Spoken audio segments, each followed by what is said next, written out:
అదరగొట్టే కారం రంగు రుచి ఆచి కారం పొడి. ఓం నమో వెంకటేశాయ. ఈరోజు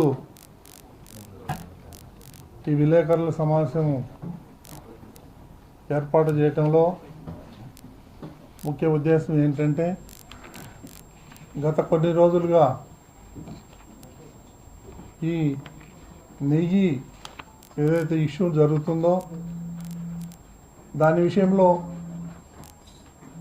టీటీడీ బోర్డు తరఫున మా సభ్యులందరూ కూడా సమావేశమై కొన్ని జరిగినటువంటి నిజాలు మీ ముందు ఉంచాలనే ఉద్దేశంతో ఈ పత్రికా సమావేశం ఏర్పాటు చేయడం జరిగింది.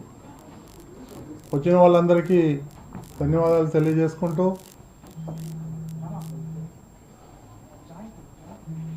కొన్ని కోట్ల మంది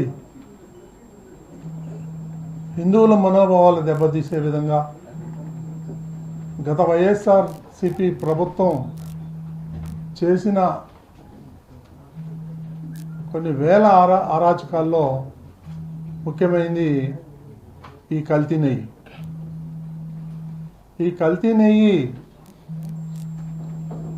ఏమీ జరగలేదు, సిట్ మాకు సిబిఐ మాకు క్లీన్ చిట్ ఇచ్చిందని పచ్చి అబద్ధాలు చెప్తున్నటువంటి ఎవరైతే ఉన్నారో వైఎస్ఆర్సిపి సంబంధించినటువంటి నాయకులు, కార్యకర్తలు, వాళ్ళందరికీ సిగ్గుండాలి. ఎందుకంటే అదే సిట్ రిపోర్ట్లో ఇది 100% కల్తీ నెయ్యి, కల్తీ నెయ్యి, కల్తీ నెయ్యి ప్రతి చోట. వాళ్ళు ఇచ్చినటువంటి ఎఫ్ఐఆర్ కాపీ రిపోర్ట్లో, సిట్ రిపోర్ట్ ఏదైతే ఛార్జ్షీట్ వేసిందో ఆ రిపోర్ట్లో క్లియర్గా ఉంది ఇది 100% కల్తీ నెయ్యి అని. అందులో అనిమల్ ఫ్యాట్ లేదు అని బుకాయిస్తున్నారు. వాళ్ళు ఏదో యాగాలు యజ్ఞాలు చేసి సంబరాలు చేసుకుంటున్నారు.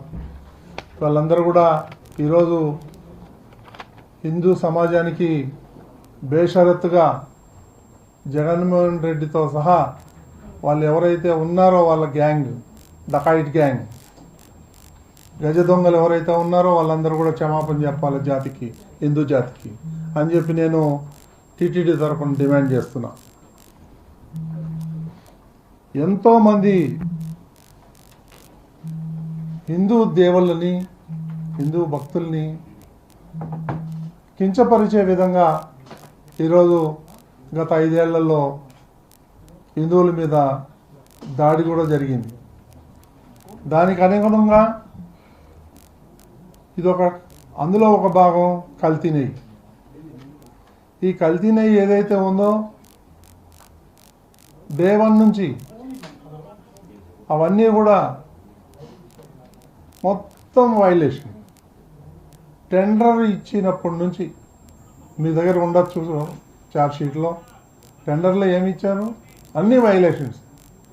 నామ్స్ ఏదైతే ఉండాలో టీటీడీ రూల్స్ అండ్ రెగ్యులేషన్స్ ప్రకారం అవన్నీ కూడా చేంజ్ చేసి పడేశారు. ఎందుకు చేశారు? ఎవరికి లబ్ధి చేకూర్చాలనే ఉద్దేశంతో ఇవన్నీ చేశారో ప్రజలందరూ గమనిస్తున్నారు. అందులో ఉన్నటువంటి ఎవరో ఒకళ్ళిద్దరు వ్యక్తులకి లాభం చేకూర్చే విధంగా ఆ యొక్క నిబంధనలు ఏవైతే ఉన్నాయో అవన్నీ కూడా చేంజ్ చేయటం జరిగింది. ఇది సిగ్గుచేటు. మళ్ళీ సామర్థ్యం లేని డైరీ ఏదైతే ఉన్నాయో వాళ్ళకి ఈ ఆర్డర్స్ ఇవ్వటం, సుమారు 60 లక్షల కిలోలు వాళ్ళ దగ్గర నుంచి కొనటం, సుమారు 250 కోట్ల రూపాయలు విలువైనటువంటి ఈ నెయ్యిని కొన్నారు. అది గతంలో ఎన్డీడీబీ వాళ్ళు టెస్ట్ చేస్తే దాంట్లో యానిమల్ ఫ్యాట్ ఉందని నిర్ధారించి వాళ్ళు ల్యాబ్ రిపోర్ట్ ఇవ్వటం జరిగింది. ఆ రిపోర్ట్ బేసిస్ చేసుకొని ముఖ్యమంత్రి కానీ ఉప ముఖ్యమంత్రి కానీ కొంతమంది సాధువులు కానీ వాళ్ళందరూ కూడా దీని మీద స్పందించటం జరిగింది. దీన్ని వదిలేసి మాకు క్లీన్ చిట్ వచ్చింది, దాంట్లో యానిమల్ ఫ్లాట్ లేదు, అది లేదు, ఇది లేదు అని బుకాయించడం వాళ్ళందరికీ సిగ్గుచేటు. కొంతమంది ఇక్కడి నుంచి ఈ బోలేబాబా డైరీని ఎవరైతే ఒక నలుగురు టీటీడీ నుంచి పంపించారు, ఈ గజ దొంగలు, వాళ్ళు వీళ్ళకన్నా మోసగాళ్ళు. వాళ్ళు పోయి వెరిఫై చేస్తే ఒక్క ఆవు లేదు, ఒక్క చుక్క పాలు లేదు, 1 గ్రాము అది వెన్న లేదు. మరి నెయ్యి ఎక్కడి నుంచి వచ్చింది? 60 లక్షల కిలోలు. అది వాళ్ళకే తెలియాలి. కొన్ని కెమికల్స్తోని ఇవన్నీ కూడా నెయ్యి తయారు చేయటం జరిగింది. అందులో సిట్ ఇచ్చినటువంటి షార్ట్ షీట్లో క్లియర్గా మెన్షన్ చేయడం జరిగింది. ఆ కెమికల్ 1-2 కెమికల్స్ అత్యంత ప్రమాదకరమైనటువంటి ఈ కెమికల్స్. అది వాసన రావటానికి వేశారో లేకపోతే దేనికి వేశారో మనకైతే తెలియదు అంత టెక్నికల్గా. కానీ వాళ్ళు హిందువుల యొక్క ప్రాణాలను తీసే విధంగా వాళ్ళు ఆ కెమికల్స్ని వాడి కొన్ని కోట్ల మందికి ఆ ప్రసాదాన్ని మనం పంచటం జరిగింది. ఇది వాళ్ళు చేసినటువంటి మహాపాపం. దాని ద్వారా 20 కోట్ల లడ్డూలు తయారు చేయడం జరిగింది. 20 కోట్ల లడ్లు. మనం అంచనా వేసుకోవచ్చు ఎంత అపచారం చేశారు ఈ దుర్మార్గులు. అదేవిధంగా 5 ఏళ్లలో 250 కోట్ల రూపాయల నెయ్యి సరఫరా చేయటం జరిగింది. జంతు కొవ్వు ఉంది అని ఎన్డీడీబీ రిపోర్ట్ ఇచ్చింది. ఆ రిపోర్టును కూడా సిట్టి నివేదికలో పొందుపరచడం జరిగింది. శాస్త్రవేత్తలు నియమించింది ఎవరైతే 4 ఉన్నారో ఈ వైఎస్ఆర్సీపీ ప్రభుత్వమే. వాళ్ళని పంపించి వాళ్ళకు అనుగుణంగా రిపోర్ట్లు తెప్పించుకోవటం జరిగింది. అవన్నీ కూడా వాళ్ళు కొన్ని అబ్జెక్షన్స్ రేజ్ చేస్తే అవన్నీ మీరు క్లియర్ చేయండి అని చైర్మన్ సుబ్బారెడ్డి ఆఫీసు నుంచి మెయిల్స్ కూడా పోయాయి. ఆ మెయిల్స్ కూడా సిట్ ఇచ్చినటువంటి నివేదికలో ఉంది. ఈ విధంగా బోలేబాబానే ఎందుకు ఎంచుకున్నారు అని అంటే ఈ కమిషన్ల కోసం కకృతపడి వాళ్ళకి ఇది ఇవ్వటం జరిగింది. ఏ నియమ నిబంధనలు లేకుండానే బోలేబాబా డైరీకి ఎందుకు ఇచ్చారు? ఈ చిన్న అప్పన్న ఎవరు? సుబ్బారెడ్డి పిఏ కాదా? ఒక ప్రైవేటు వ్యక్తి ఇన్ని కోట్ల రూపాయలు లావాదేవీలు జరగటం సాధ్యమా? ఈ చైర్మన్ కానీ వాళ్ళ నాయకుడు ముఠా మేస్త్రి జగన్మోహన్ రెడ్డి కానీ వీళ్ళ సహకారం లేదే ఒక పిఏ ఇన్ని 100 కోట్ల రూపాయలు మ్యానిపులేట్ చేయగలడా? అది వాళ్ళే సమాధానం చెప్పాలి. వైవి సుబ్బారెడ్డి కానీ వారి శ్రీమతి కానీ బ్యాంకు ఖాతాలు ఇవ్వండి మేము వెరిఫై చేయాలంటే సిబిఐకి సహకరించాల. వీళ్ళు పోయి కోర్టులో పోయి బెయిల్ కోసం అప్లై చేశారు, యాంటిసిపేటరీ బెయిల్. వీళ్ళంతా ఈ క్రిమినల్స్ అందరూ కలిసి టీటీడీని బ్లేమ్ చేయాలి. ఎందుకంటే మీ అందరికీ తెలుసు, ఈ మధ్యనే నేను కూడా పేపర్లలో చూశాను, తిరుమల తిరుపతి దేవస్థానం ఏదైతే ఉందో అది వాటికన్ సిటీని దాటిపోయాం మనం అన్ని విషయాల్లోనూ. ఈ క్రిస్టియన్స్ అందరికి కూడా అది అక్కసు.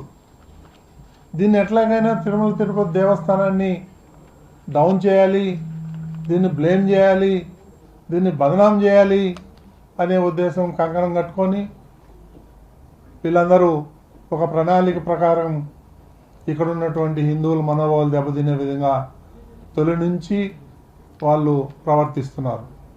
ఇదందరూ కూడా మన హిందూ సోదరులందరూ కూడా ముక్త కంఠంతో దీన్ని ఖండించాల్సిన అవసరం ఎంతైనా ఉంది. వాళ్ళు ప్రతి విషయంలోనూ టీటీడీలో నియమ నిబంధనలకు చూట్లు పొడిచారు. ఒకటి కాదు, రెండు కాదు, ప్రతి విషయంలోనూ. నేను గతంలో కూడా చెప్పాను, మీరు ఏ ఫైల్ అయినా తీసుకోండి, అంతా అవినీతి. ఇది ఒక ఫైల్ కరెక్ట్గా ఉందనేది లేదు. ఈ విధంగా ఈ తిరుమల తిరుపతి దేవస్థానాన్ని భ్రష్టు పట్టించి వాళ్ళు కోట్ల రూపాయలు సంపాదించి ఆనందిస్తున్నారు. ఒక పెద్ద మనిషి ఏదో యాగాలు చేస్తున్నాడంట. నాకు వచ్చి చెప్పారు, ఏమి యాగం అయ్యా అని ఆరాధిస్తే మృత్యుంజయ యాగం చేయించుకుంటున్నాడంట కరుణాకర్ రెడ్డి. ఆడ చచ్చిపోతాడు అని. ఎందుకంటే అబద్ధాల మీద అబద్ధాలు చెప్పి చెప్పి చెప్పి దేవుడు కూడా ఇసుగు పుట్టింది.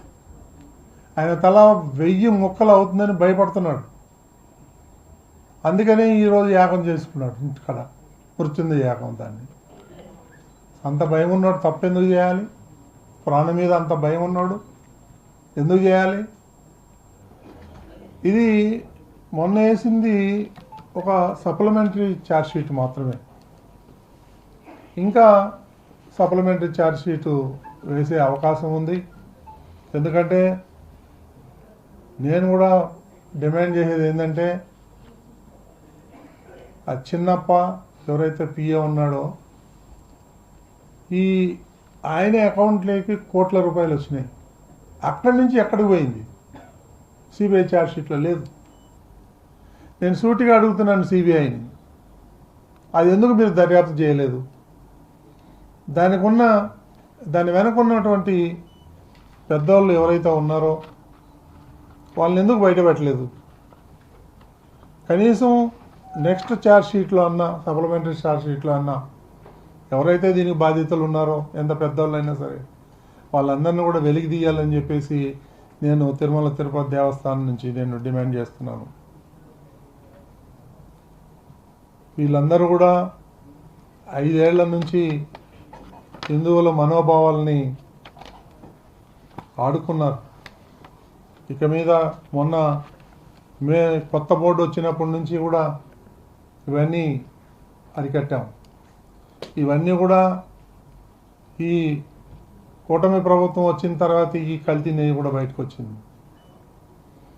కూటమి ప్రభుత్వం రాకపోతే ఇంకా అట్లాంటి కల్తీ లడ్డూలు ఇంకా జరుగుతూనే ఉండేది. దాన్ని బట్టి మీరు అర్థం చేసుకోండి, ఇది ఒక రకంగా స్లో పాయిజన్.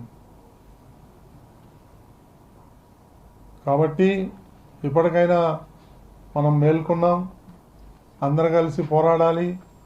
మనం అందరూ కూడా, హిందువులందరూ కూడా ఈ తిరుమల తిరుపతి దేవస్థానాన్ని మనం అందరూ కూడా కాపాడుకోవాలని చెప్పి ఈ దుర్మార్గుల్ని నుంచి, వాళ్ళ యొక్క కబంధ హస్తాల నుంచి మనం తిరుమలని కాపాడుకోవాలి.